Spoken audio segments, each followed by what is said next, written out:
Hello guys, in this video, I will show you how to convert your GGives to your GCash wallet without using the GPO method. Step 1. Open your GCash app and log into your account.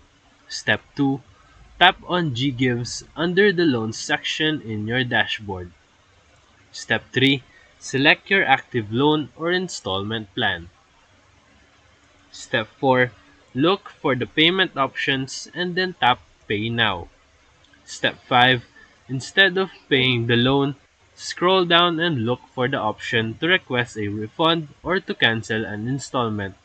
This sometimes triggers a reversal to your main wallet. Step 6.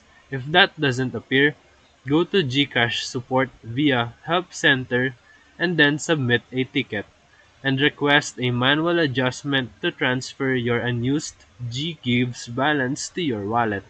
Step 7. Wait for the confirmation. This confirmation can take 24 to 48 hours based on GCash processing. And this method helps you avoid using GPO and gets the funds straight to your wallet. So if this video helped you, feel free to like and subscribe for more quick tutorials, reviews, and comparison videos. Thank you for watching.